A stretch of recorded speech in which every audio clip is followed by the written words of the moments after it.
Thank you so much. I have got the confirmation from at least everyone now. I am going to start today's lecture. This is going to be the second lecture about communication, and this is very important as well. Okay.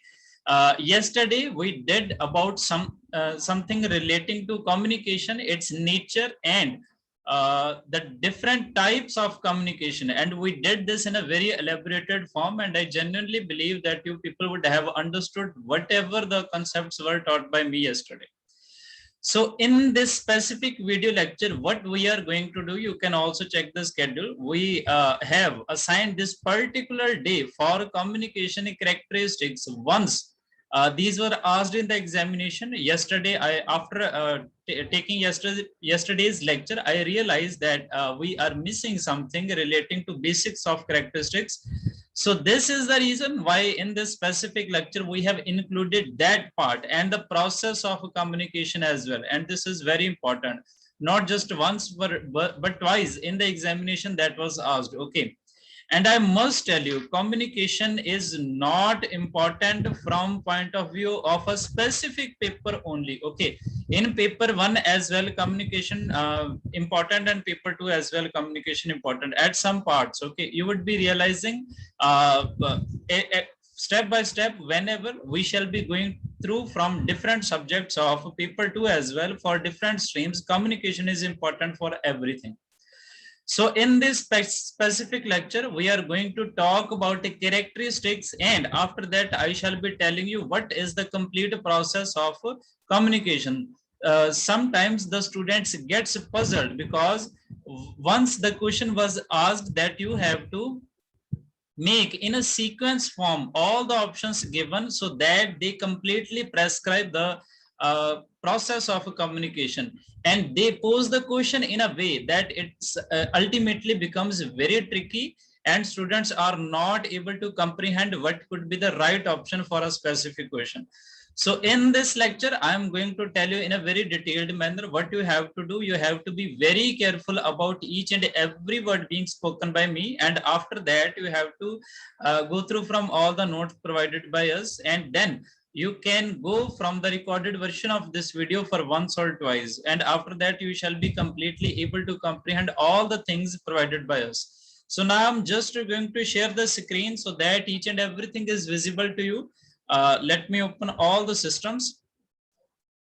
So this is something which we are going to do today. So this is about communication. Okay, so today we shall be reading about communication, and communication is very important. So this specific day has been assigned for characteristics and process of communication, and these are very important to go through. Okay, characteristics only once these were asked in the examination, and about the process, if we are talking about at least twice these were asked in the previous examination. So that is the reason why this specific day has completely been devoted to these two topics only, and these are very easy to go through. And we have designed the schedule in the way that if some topics are conceptual for paper second, then the paper one topics are easy to comprehend. Okay, so this is very easy to go through, and next lecture shall be for the paper 2, and that specific topic are very conceptual in nature. So we are just going through from characteristics and process right now. Now I'm just going to share you what we have prepared for you, and I genuinely believe I do not have anything to tell you regarding the basic of communication right now, because we have already understood what the basics of communication are. And what is the communication? Communication is simply when you can exchange your ideas. Communication is the way for exchanging your ideas with others. Okay, when you can tell, you can communicate in any way. Like I am teaching you, I am using all my accessories, okay, which I have purchased for this specific course. Okay, so I am writing something on the board. Okay, so this is completely seeable to you. So this kind of a communication, when you can see what has been written, that is called written, and orally I am speaking everything and you are listening me very carefully. That was the type of oral communication. So communication is very easy to understand. Okay, so the first slide is same what we did yesterday. I taught you about the basics of a communication. I told you that that specific word has been taken from the Latin word communis, and it simply means in common. Okay, thus that means sharing of ideas in common. Okay, when we communicate, says Weber Scherm, we are trying to establish a commonness with someone. So this is all about communication, and what are important in this specific lecture are characteristics and the process of communication. So this is just some lines. I'm just going to read it right now, because after that we shall be moving towards its characteristics. So communication is, we are trying to share information. I am trying to share my information, whatever I possess with me. I'm just delivering you on daily basis to you via live video lectures. Okay, so communication is the way by which you can share your information, you can share your idea, you can share your attitude or anything. The essence of communication is getting the receiver and sender turned together for a particular message. When there is sender, there is a receiver, and they have a very ideal kind of understanding for a specific lecture. That means the communication is there, this is existing, and this is a successful kind of communication. So in this way, I think that was just the basic of a communication, what we did yesterday as well.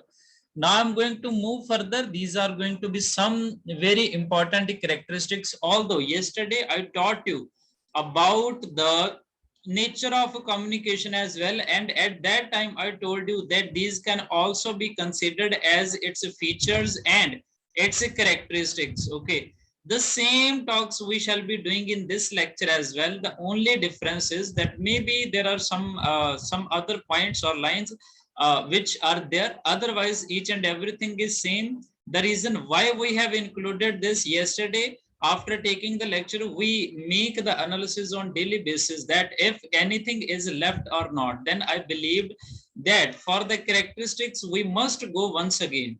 So this is the reason why these have been included.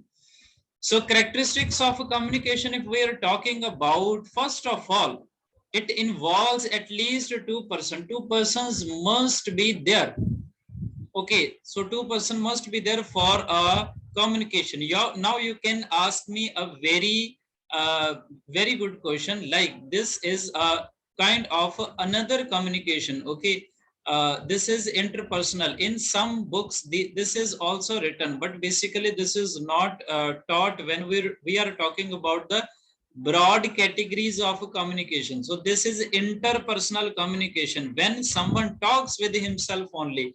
Sometimes you are standing in front of your mirror and you talk with yourself. This kind of communication is interpersonal communication.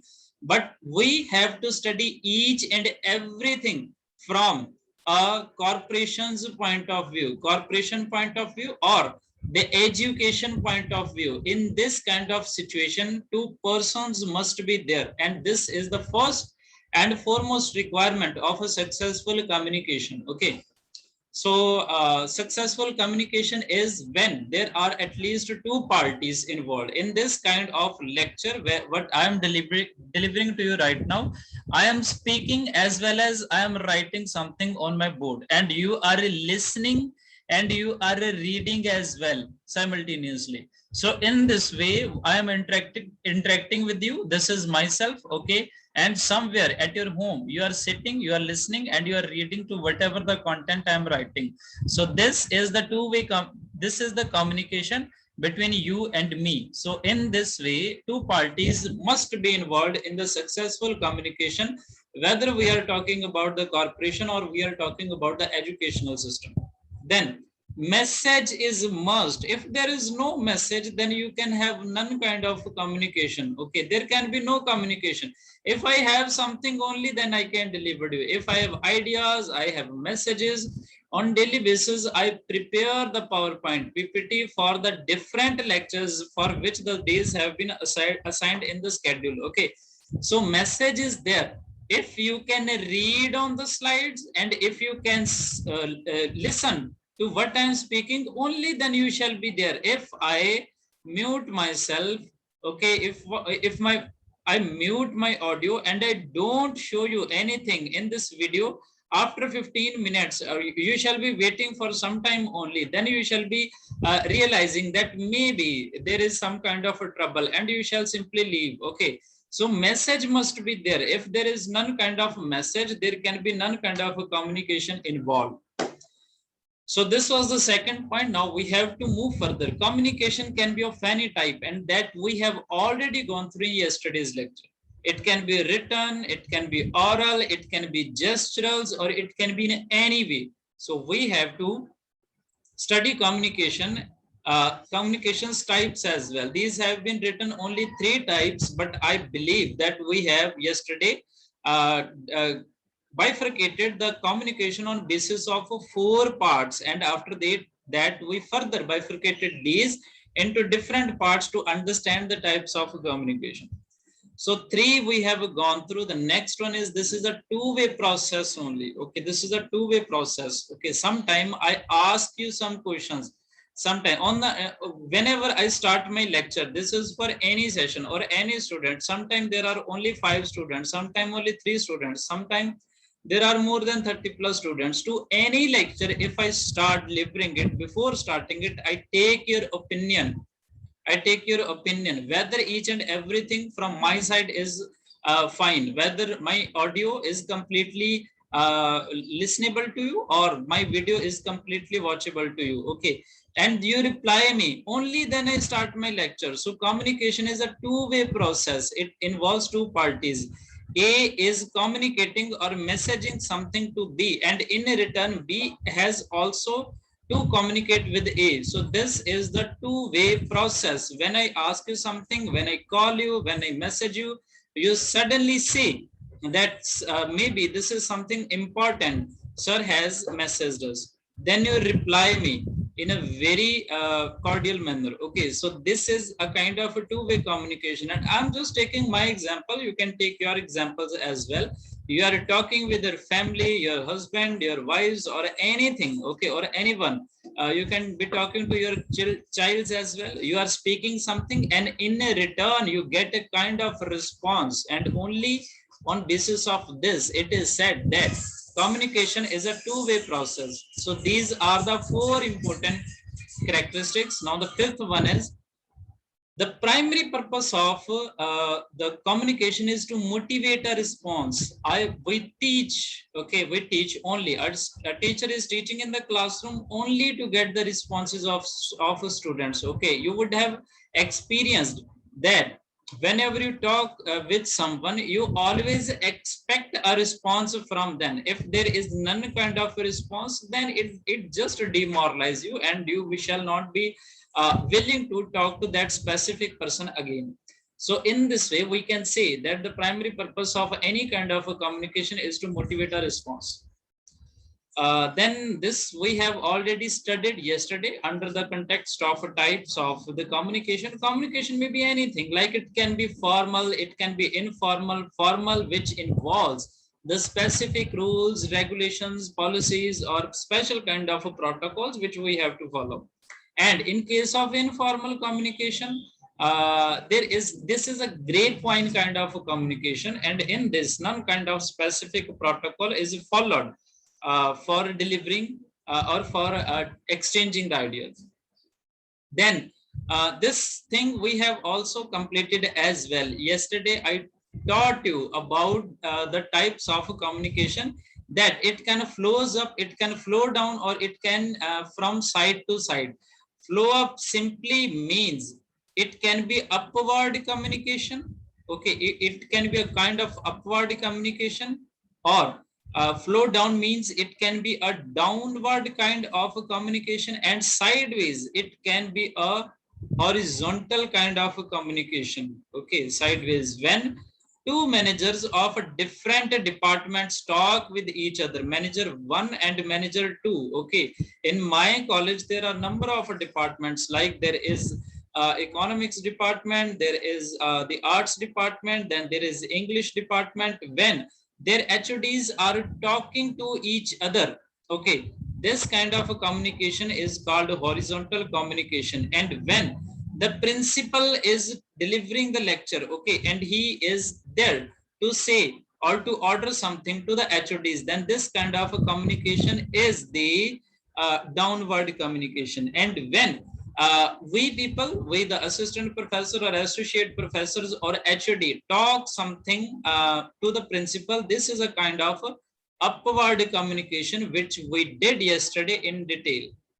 Then it is an integral part of the process of exchange. Exchange can never happen if there is none kind of communication. You cannot exchange anything.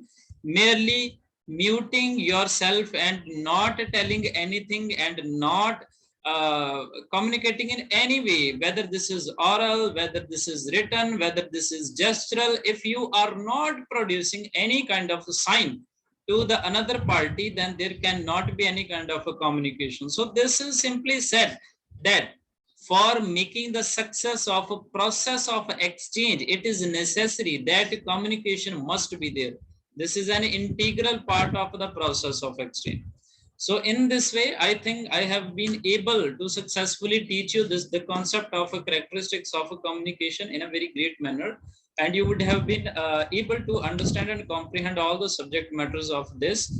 Now we have to move further to the next thing. This is going to be the process of a communication, and the reason why we have included this to to specific lecture, why we have dedicated this special day for this very easy topic. The only reason is you must be able to grab in your mind. You have to I can use any kind of word. I can say grab, I can use cram or anything, but you have to follow, or you have to understand the process in the way that you are not supposed to miss any kind of a step, which I am going to teach you in the process of communication right now. So what is process of communication? It simply answers a question. This is how communication happens. Okay, so this question is there, to which we are going to find answer right now. How communication exists or how communication happen. Okay, so to answer this specific question, we can read or we can study a concept named as a process of communication. It tells you how the communication happen or how this actually exists. Okay, so this is a very in a detailed manner. This is a process of communication. So what is this? This is a sequence of activities. Okay, this is a sequence of activity. I shall be telling you step 1, step 2, step 3, step 4, 5, 6, and so on. Okay, so this is a sequence of activities where message sent is understood by the receiver in its intended manner. Okay, so this is called the process of communication. So this involves some steps or sequence of activities which are necessary for any kind of receiver to understand what is there in the message. So all these lines just have been written. I just move on with them. For example, execution of a purchase order or conversation through telephone shall be complete if the desired result is achieved. Okay, so I'm talking to you, I'm delivering my lecture. My purpose shall be over only and only if you have understood what I wish to teach you. Okay, that is in case of this specific example, that is supplier sends the desired goods and receivers of a phone call acts as a desired by the maker of the call. If I call you, if I get your positive response, only then you are able to, the communication will be considered to be successful. And this involves a sequence of activities which we have to follow right now. So I'm just going to tell you the process of a communication, and number of times in the daily test series we have included the questions of communication as well, and process of communication has been asked number of times. So the first three steps have been written here. First of all, there must be a sender.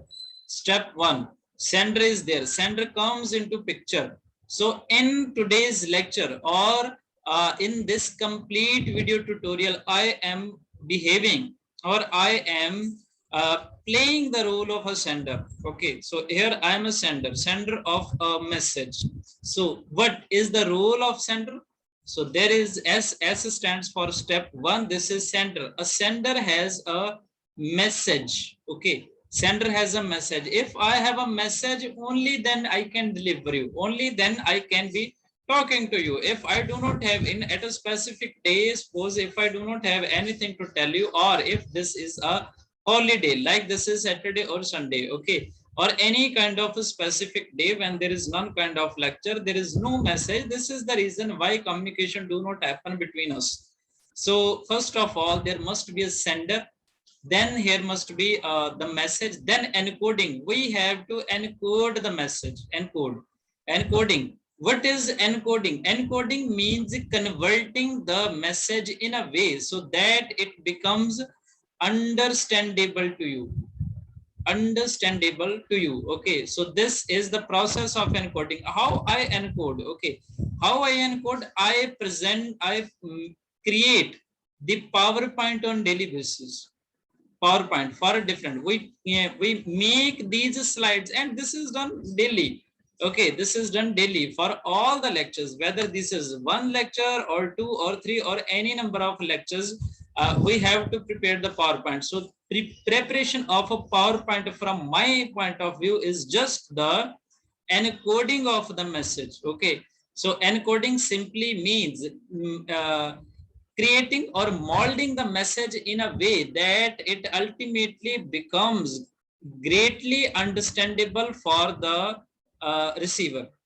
So these were the three steps. Then this is transmission. Okay, what is transmission? That simply means selection of medium or channel of communication. Okay, for us, what is the channel of communication? This is the Zoom application. Okay, this is Zoom application, and this involves a number of accessories.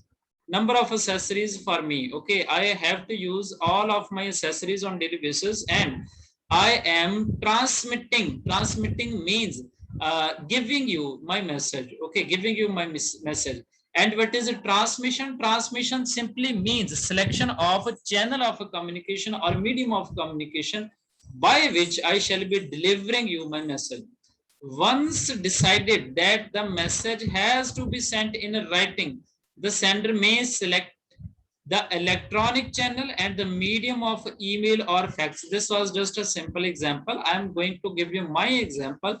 For me, the transmitting channel is a Zoom application, or sometime in the case, if the case be there, that can be some other platforms as well. If we get some more relevant and more featureable ideas, then we can be using some other channel as well. But right now we are using this specific source of transmitting our idea. Okay, so the fourth one was transmission. First of all, there must be a sender. He must have a message. He has to encode his message. He has to transmit this message, or he has to use the channel for transmission of his specific message. So four steps we have gone through. The fifth one is the receiver. Receiver is must. If there is none kind of receiver, whom you shall send your message. Okay, whom you shall send it. Okay, so there must be a receiver. We do everything for a purpose. If purpose is not there, how the purpose is accomplished?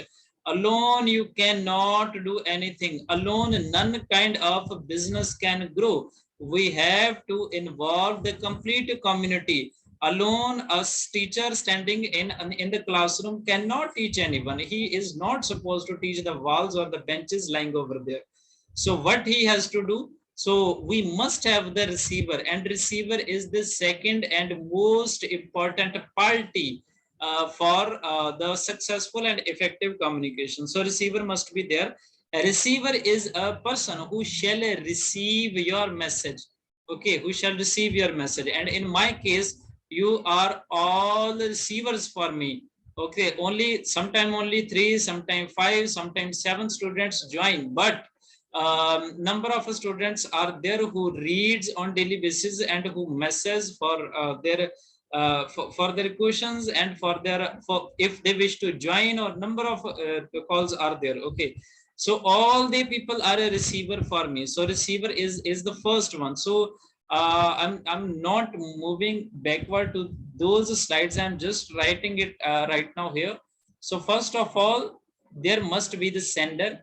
Second, there must be the message. Then this message must be encoded in a way so that it becomes understandable to the next party. Then transmission must be there. It just means transmitting your idea or choosing the channel and posing your message in the channel. And then there must be the receiver. Okay, receiver must be there. He should receive your message. And after that, decoding is there. Now we have done about encoding. Now decoding is there. Decoding is the job of the receiver. Okay, decoding just means interpretation. Okay, decoding just means interpretation.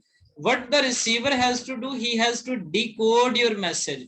You have encoded your message so that it becomes understandable for the receiver, and the receiver has to interpret. He has to interpret your message, and the process of interpretation is known as decoding. Okay, so do you have gone through from all the test series to test daily test which we upload on our website? Then you would have been experiencing, then there are sometimes there are questions regarding coding and decoding. Okay, so this is the same as what we have to understand in the process of communication. Coding, there are some words which are coded in a special kind of code, and you have to answer by decoding these. Okay, you have to decode this specific options on the basis of coded codes provided by us. Okay, so you have to interpret the message. A receiver has to interpret the message. Only then the decoding work is completed. Okay, so line has been written that on receiving the message, the receiver translates the symbols into meaningful information to the best of his ability so that these becomes understandable. So that was the sixth point in the process of communication. And the seventh one is feedback. Okay, every day I tells you that communication ends. It's been the second day now, and I have taught you that the communication is there, and it always stimulates and motivates a response. You expect something in return. Okay, you expect something in return, and that return is your feedback. Okay, in the case of a communication, that specific way is your feedback. That response or that expectation ultimately becomes feedback by the receiver. So what is this? This is a receiver's response to a sender's message. Okay, the receiver communicates his reaction to the sender through words, symbol, or gestures. So this is the feedback. Last one, I'm again going to write it here. Okay, because I think I have to write so that it becomes more understandable and very clearly seeable. First of all, sender is there, message is there, encoding is there, transmission is there, receiver is there, decoding is there, and finally feedback is there. So in feedback, the receiver plays the role of the sender. Okay, the receiver becomes a sender. He becomes a sender. Then he choose a message. Then he encodes it. and after that he transmitted. Then after transmission, okay, so the sender becomes the receiver, then receiver decodes it, then again there is feedback, and this process goes on. Okay, this process goes on. After that again the receiver becomes the sender, and in this proper channel the process of communication happens. So in this way, that was a very easy concept to go through, but the points were very necessary, and moreover we had allotted this specific day to this specific kind of lecture. Okay, so I believe that you would have understood this completely, and whatever the terms have been used by me, you have to follow these as per our instructions. And the next lecture is going to be taken as 6 past 50, and this is very important to go through. Okay, so we have already delivered the lecture regarding communication. Two lectures have been delivered. About the next lecture, maybe there are some kind of changes. If the changes are there, then we shall be informing you right now after this specific lecture. Okay, because we are planning to take the lecture of Monday on Saturday. So this can be the strategy. If this is there, then we shall be informing you via WhatsApp message after the completion and the transmission of this specific video lecture. So thank you so much for joining me in this specific lecture. Regarding next, we shall be intimating you as soon as possible. So this is Gurpal Singh from Gurpal Education.